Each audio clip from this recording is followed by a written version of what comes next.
हमारा जो एसएसबी जो है ये ministry of home affairs government of India के अंदर में आता है हम लोग। और हमारा एक नॉर्थ ईस्ट के लिए एक प्रोजेक्ट है ये medical civic action and veterinary civic action. तो हम लोग का ये सिविक एक्शन के लिए बीच बीच में फंड भी आता है दिल्ली से।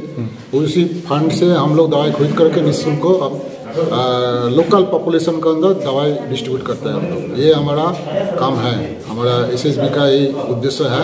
एक्चुअली एसएसबी का जो रेज हुआ था 1963 में उस नॉर्थ ईस्ट में रेज हुआ था।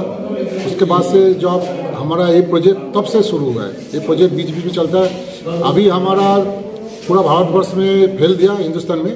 तो हम लोग जैसे एएनओ ड्यूटी जैसे है, एंटी नक्सल ऑपरेशन ड्यूटी करता है जैसे एरिया में, जैसे हम लोग जेएनके में ड्यूटी करता है। हर जगह के लिए सब फंड आता है सिविल पॉपुलेशन के लिए। इसमें वेटरनरी का भी दिखा है? वेटरनरी का भी आता है, जहाँ लोकल जो गाय भैंस जो है और बकरा बकरी जो है, इवन मुर्गा का फार्म का जो है बीमारी, उसके लिए हम लोग इलाज करता है हमारे भी। इसलिए डॉक्टर भी है हमारे डिपार्टमेंट का, अलग से डॉक्टर भी होता है, वेटरनरी डॉक्टर भी अलग से आता है। तो इसी आधार पर हम लोग बीच बीच में कार्यक्रम करता हूँ। पब्लिक रिस्पॉन्स कैसा है?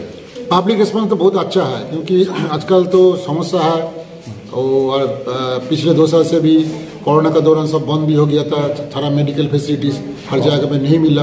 हॉस्पिटल जो नॉर्मल हॉस्पिटल को कोविड वार्ड बना दिया गया। तो इसी हिसाब से ये हमारा प्रोजेक्ट का जो काम है ये अच्छा लगता है। मतलब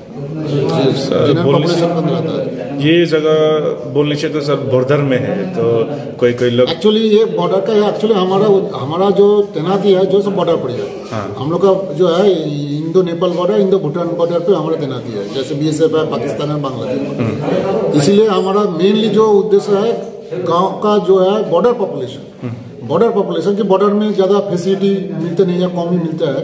इसीलिए हम लोग इसका एडिशनल ये पशु चिकित्सा और ह्यूमन चिकित्सा करता रहता है।